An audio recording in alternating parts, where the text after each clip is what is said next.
Students, कैसे हैं आप सभी। उम्मीद करती हूँ कि आप सभी अच्छे होंगे। आज हमने लास्ट वीडियो में अपना टॉपिक जो स्टार्ट किया था, जो हमने कंप्लीट कर लिया है अपना टॉपिक, वो था हिस्टोरियोग्राफी, इतिहास लेखन। इतिहास लेखन क्या है, तो आज हम उसकी अप्रोचेज़ के बारे में पढ़ेंगे कि इतिहास लेखन में जो विभिन्न इतिहासकार हैं उनके क्या क्या दृष्टिकोण हैं। तो विभिन्न दृष्टिकोणों के बारे में आज हम जानेंगे।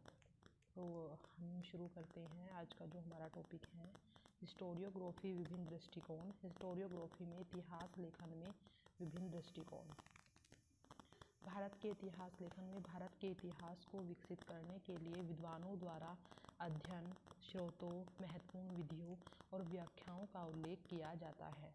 जो भारत में इतिहास का लेखन किया जाता है उसमें भारत के इतिहास को विकसित करने के लिए विद्वानों द्वारा अध्ययन किया जाता है, उनके स्रोतों और उनकी महत्वपूर्ण विधियों और व्याख्याओं का उल्लेख किया जाता है।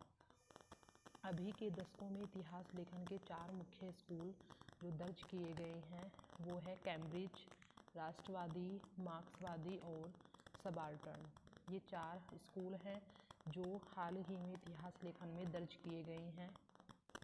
इससे यह समझने की कोशिश की जाती है कि इतिहासकार भारत का अध्ययन करते समय कौन सी बातों को अहमियत देता है, कि कौन सा इतिहासकार, जैसे कोई राष्ट्रवादी इतिहासकार है तो वो मतलब इतिहास लिखते समय कौन सी बात पर ज़्यादा ध्यान देगा, किस बात को ज़्यादा अहमियत देगा।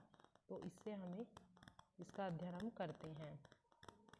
ओरिएंटलिस्ट दृष्टिकोण जो एक समय पर काफ़ी अधिक प्रचलित था, भारत को एक अभूज और पूर्ण रूप से आध्यात्मिक देश के तौर पर देखा करता था। जो एक अप्रोच थी ओरिएंटलिस्ट, वो काफ़ी समय तक प्रचलित रही और भारत को भारत को एक अभूज और पूर्ण रूप से इन्होंने आध्यात्मिक देश के तौर पर देखा, कि जो भारत है वो एक आध्यात्मिक देश है, इसके तौर पर इन्होंने इसको देखा। तो इनका दृष्टिकोण ही ऐसा था कि ये भारत को आध्यात्मिक तौर पर देखते थे। आज के समय में इस दृष्टिकोण को इतिहासकार गंभीरता से नहीं लेते। जो आज का दृष्टिकोण है, जो आज के इतिहासकार है, वो इस दृष्टिकोण को ज़्यादा महत्व नहीं देते। इस दृष्टिकोण पर वो अपना इतिहास लेखन नहीं करते हैं। तो जो हमारा फर्स्ट आता है वो आता है कैम्ब्रिज स्कूल, जिसका नेतृत्व Anil Seal Gordon Johnson, Richard Gordon, David A Washbrook जो थे वो करते हैं। ये जो इतिहासकार हैं, ये इस कैम्ब्रिज स्कूल के जो नेतृत्व करता है वो है गार्डन जॉनसन, रिचर्ड गार्डन और डेविड ए वासब्रुक करते हैं। वासब्रुक जो लास्ट के हैं, विचारधारा पर ये जो है विचारधारा पर काम जोर डालते हैं। जो विचारधारा थी उस पर ये बहुत कम जोर डालते हैं, इस पर ये ज़्यादा ध्यान नहीं देते। यह अंग्रेज शासकों के नज़रिए से इतिहास बताता है। जो अंग्रेज शासक थे हमारे यहाँ पर, तो अंग्रेज शासकों के नज़रिए से इतिहास हमें बताते हैं। इसमें अक्सर भारतीयों का भ्रष्टाचार था और अंग्रेज़ों के जो आधुनिकीकरण था, जो अंग्रेज़ों ने हमारे यहाँ पर नई आधुनिकीकरण किया, नई नई तकनीकें आई उनके द्वारा, उस संबंधी कार्यों को इन्होंने बढ़ा चढ़ाकर बताया। बहुत ज़्यादा अधिक प्रशंसा की, जो हुआ भी नहीं उसको भी बता दिया। वो बहुत ज़्यादा तारीफ़ करके इन्होंने इसको यहाँ इसमें दिया है। इसलिए इतिहास लेखन के इस स्कूल की जो पश्चिमी पूर्वग्रह है या यूरोसेंट्रिज्म जो है उसकी जो है आलोचना की जाती है। राष्ट्रवादी स्कूल जो था उसमें कांग्रेस, गांधी, नेहरू और उच्च स्तरीय राजनीति पर ध्यान केंद्रित करते हैं। इसमें इन्होंने क्या किया कि ये जो 1857 का जो विद्रोह हुआ हमारा, 1857 का जो रिवोल्ट हुआ, उसको मुक्ति के युद्ध के रूप में देखा इन्होंने, कि जो ये रिवोल्ट है इससे हमें मुक्ति मिल गई, उसका युद्ध था, ये मुक्ति का युद्ध था, उसके रूप में इन्होंने इसको देखा। गांधी जी की जो भारत छोड़ो आंदोलन था 1942 में, 1942 का जो गांधी जी का भारत छोड़ो आंदोलन था, उसमें उन्होंने ऐतिहासिक घटनाओं को परिभाषित करने के रूप में इसकी शुरुआत हुई, कि ऐतिहासिक घटनाओं को उन्होंने परिभाषित करने के रूप में इसकी जो आंदोलन हुआ भारत छोड़ो आंदोलन, इसकी शुरुआत इसलिए हुई थी। इतिहास लेखन के स्कूल को एलिटिज्म के लिए आलोचना मिली है। इतिहास लेखन के का जो ये स्कूल है राष्ट्रवादी, इसे एलिटिज्म के लिए आलोचना मिली। अब आता है हमारा नेक्स्ट आता है मार्क्सवादी। जो मार्क्सवादियों ने आर्थिक विकास, भूस्वामित्व, औपनिवेशिक काल में भारत के जो वर्ग संघर्ष था और उसका औपनिवेशिक काल के दौरान विखंडन पर ध्यान केंद्रित किया है। मार्क्सवादी जो थे उन्होंने आर्थिक विकास, भूस्वामित्व, औपनिवेशिक काल में भारत के वर्ग संघर्ष, जो भारत में वर्ग था उनका जो आपस में झगड़ा हो रहा था, संघर्ष हो रहा था, और औपनिवेशिक काल के दौरान उनके विखंडन पर ध्यान केंद्रित किया। मार्क्सवादियों ने गांधी जी के आंदोलन को बुर्जुआ अभिजात्य वर्ग के एक उपकरण के रूप में देखा। मार्क्सवादी जो थे उन्हें गांधी जी का जो आंदोलन था वो बुर्जुआ, जो मतलब बुजुर्ग थे, अभिजात्य वर्ग था, उसको एक उपकरण के रूप में देखा कि उन्होंने इसका एक उपकरण के रूप में प्रयोग किया है इनका,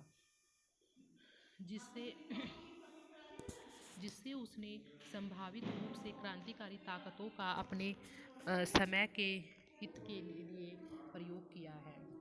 मार्क्सवादियों पर अपनी विचारधारा से बहुत अधिक प्रभावित होने का आरोप लगाया जाता है। जो मार्क्सवादी थे वे अपनी विचारधारा से बहुत अधिक प्रभावित थे उन पर मतलब इस चीज़ का आरोप उन पर लगाया जाता है। नेक्स्ट आता है हमारा सबाल्टर्न स्कूल। जो सबाल्टर्न हमारी विचारधारा थी 1980 में रणजीत गुहा ज्ञान प्रकाश द्वारा ये शुरू किया गया था। इसकी स्टार्टिंग हुई थी रणजीत गुहा और ज्ञान प्रकाश के द्वारा। यह लोक कथाओं, कविताओं, पहेलियों, कहावतों, गीतों, मौखिक इतिहास और मानव शास्त्र से प्रेरित तारीखों का उपयोग करते हुए किसानों, जो ये तरीके थे मतलब मौखिक, कहावत, गीत इनके मानव शास्त्र से जो प्रेरित तरीके थे उनका उपयोग करते हुए किसानों और राजनेताओं से जो नीचे से इतिहास दिखाने पर इन्होंने ध्यान केंद्रित किया है। उनसे नीचे का जो इतिहास इन्होंने दिखाया है यह 1947 से पहले औपनिवेशिक युग पर केंद्रित है। 1947 से पहले ये औपनिवेशिक युग जो था उस पर केंद्रित है और आम तौर पर वर्ग से अधिक जाति पर जोर देता है। जो वर्ग थे हमारा, वर्ग जो था हमारा जैसे श्रमिक वर्ग हो गया, सैन्य वर्ग हो गया, तो उससे अधिक यह जाति, जो जाति थी हमारे यहाँ की, उस पर ये जोर देता है, जिससे मार्क्सवादी स्कूल को झुंझलाहट होती है। जो मार्क्सवादी स्कूल था उसको इससे झुंझलाहट होती है, मतलब इन्हें अच्छा नहीं लगता कि ये जाति पर जोर देते हैं।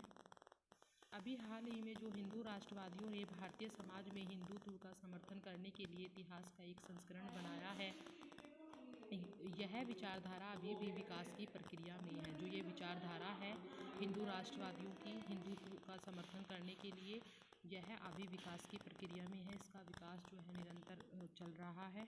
मार्च 2012 में हार्वर्ड विश्वविद्यालय में तुलनात्मक धर्म भारतीय अध्ययन के जो प्रोफेसर थे डायना एल, उन्होंने अपनी पुस्तक इंडिया ए सीक्रेट ज्योग्राफी में लिखा है कि जो भारत का विचार है वो अंग्रेजों या मुगलों और इससे बहुत पहले का है।